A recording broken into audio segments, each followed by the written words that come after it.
Hey everyone, Neen here from the Hyperactive Bookworm, here to do my June wrap-up. Now, with the wrap-up, it's going to be probably a long-winded, rambly, just ramble. But, I mean, really, if it's not a ramble, is it really a Neen Cohen video? I'm not really sure it is. So, anyway, so the June wrap-up, and then I'm just going to touch base on, like, the first half of 2024. Because, wow, what a 6 months it has been. All right, so for June, it has been a phenomenally huge month. So I read 5 books, 4 of which were LGBTQIA, which, yay, awesome. One of them was not, but it was a fabulous, fabulous short read for the Indie Fantasy Addicts Summer Reading Challenge. It was my first book for the reading challenge, and it was The Pilfered Quill by Rachel Renner and David Green, Magical Quill, and it's the short read is like a personification of every bad thing you've ever heard about, you know, what writers shouldn't do. And yeah, it's hilarious. All right, so the 4 Pride reads, basically, because, you know, June is Pride Month, were all absolutely incredible reads. Absolutely incredible reads. So we have, what do we have? Oh, Gay the Prey Away. My hands down most,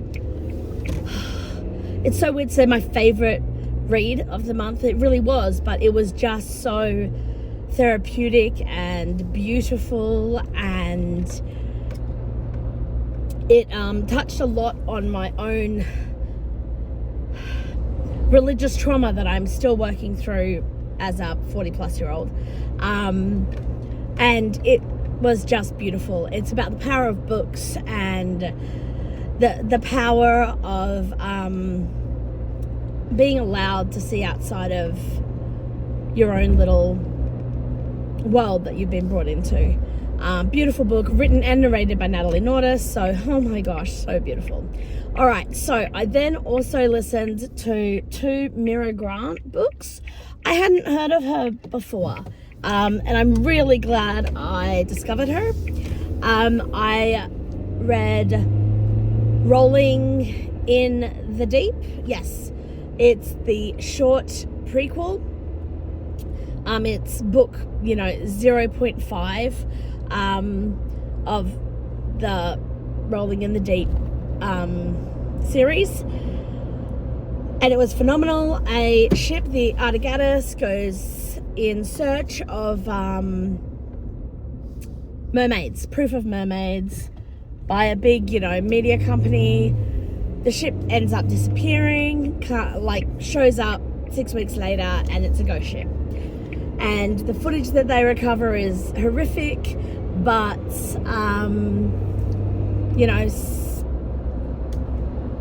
absolutely horrific. But when we get to the next book, we discover that, most of the world just believes it was all a hoax. So that's pretty intense. And that 7 years later is when we get into the Drowning Deep, which is book 1 of the series, and it is fabulous. And it is another ship going out to try and find proof and evidence, and everyone has their own agendas. Both books are ensemble casts. They are absolutely fabulous. Both books have deaf representation. They both go into ASL, which is American Sign Language,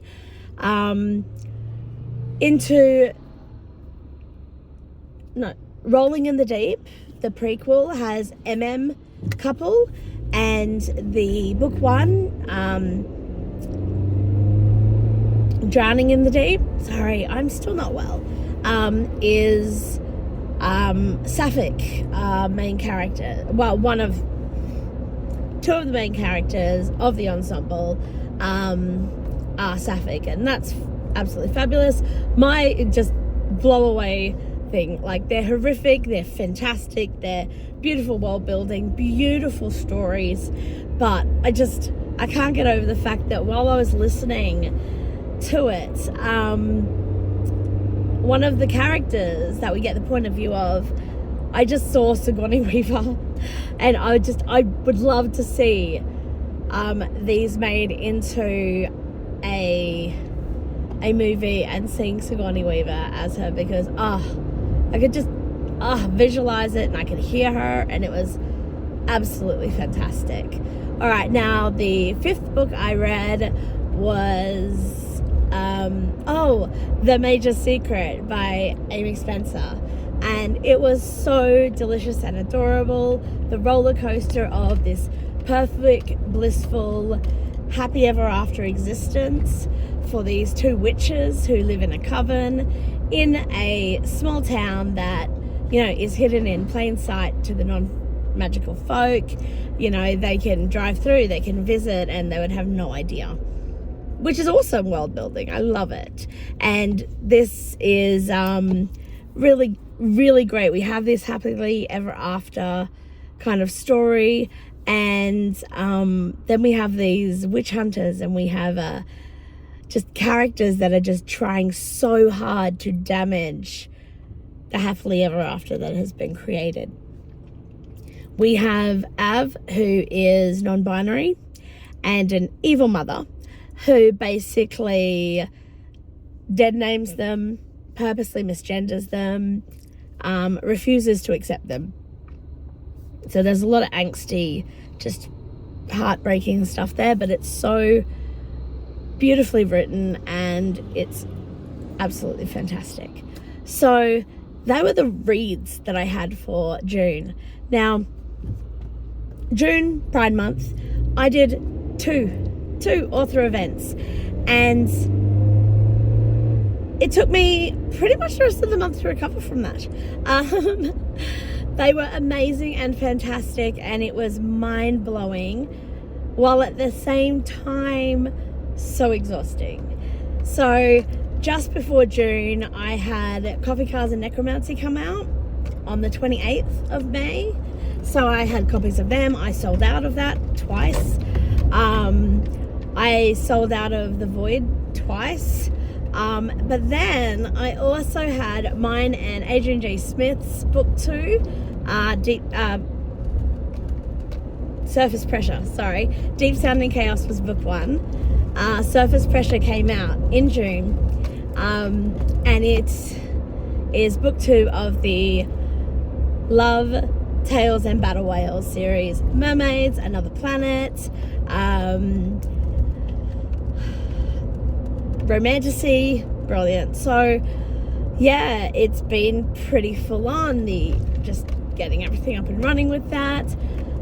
Me and Adrian J. Smith are currently started writing book 3 of the series, which is Battle Flukes, and I'm already loving the characters, both the new ones and the old ones, and I just can't wait for the finale to be written and for you all to read it, because I'm just so in love with this series. I think we've done an amazing job, and I'm super excited. The second book in my Fang Ripper series is I am currently going through it slowly, because I can't seem to rush much lately. I'm getting through it. I have actually done a full draft, and I am currently doing like a second draft / first edit, going through it. A lot is getting changed, which is good. I know the story now, so I can play with the beauty of the words and the language and put some of those little subtle things in that are building up to. And I have already started book 3 of the Fang Ripper series, and I'm not very kind to my characters, but you know, I love them, really. Now, what a year it's been. So that was pretty much June. But the first 6 months of this year is just mind-boggling. So I just wanted to kind of check in. And 6 months has gone. Have you had a slow year, a fast year? Tell us your goals, or did you reach them, did you not, did something surprising happen? I'd love to know it all because it's fun. Anyway, so the first 6 months of this year has been explosive. I've had 2 major surgeries. My health, as you can hear, is struggling, but in a good way. It's a recovery health issues. So I've had 2 major surgeries. I've recovered. I had no idea anesthetic could mess with your head for so long after a surgery. Damn, did it mess with my head. But, I feel better than I have in years, which is great. My immunity is shot from the years of struggling with my health and fighting against these things that are finally out of my body. But it's still going to take about another 12 months to know whether the surgeries that happened will actually completely rid me of the pains that I've been having and issues I've had. I am very, very hopeful. Fingers crossed. So, yay! It's so good to be able to do stuff again, even though I still had to take it a little bit easy because, like I said, my immunity is shot. I don't have the stamina I used to have. It's been a challenge having to rely on everyone else. And it's not that I want to say it's not that I don't, let people help me, but okay, very rarely do I. And having to ask for help and be okay with not being able to do stuff was very challenging mentally on me. I think it helped a lot with growth and just new perspectives on a lot of things. So it's been a very intense 6 months. I also discover the older I get, I swear, the more self-reflective I'm becoming, which, everyone says it's really good to be self-aware. And, I've been told before that I am, and then I look back and I go, I am so not self-aware. But it kind of ebbs and flows. And instead of beating myself up for things that I'm like, why did I not realize that about myself years ago? And just go, that's okay. Now, and now's the time where you can do something about it, or, you can accept it of yourself and let some things go. And as if that's easy for an overthinker and ADHD brain. But hey, we can try. But yes, it has been an amazing 6 months. While it's been hard to rely on people, it's been so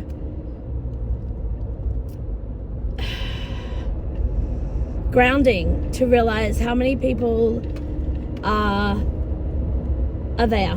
So many people help. And I don't just mean those who were able to, help me with my kid because I couldn't drive, or I couldn't go get him from school or take him to school, or I couldn't do all these things, or people who helped with the groceries and people who helped clean my house and things like that. Yes, that meant everything to me.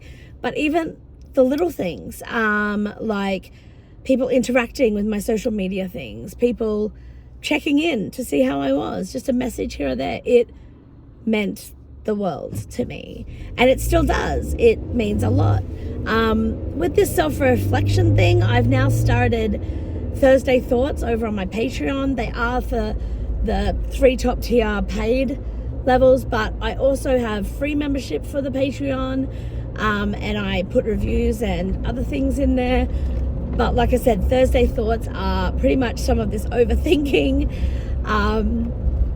and just something that's come up throughout the week, or something that's plagued me, and just my kind of ramble about it and my thoughts about it, and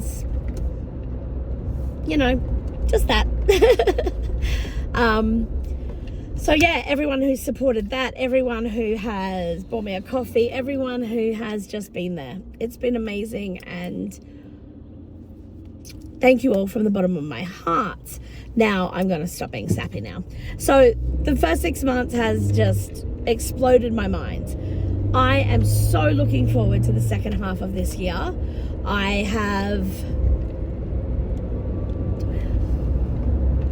don't have another book coming out.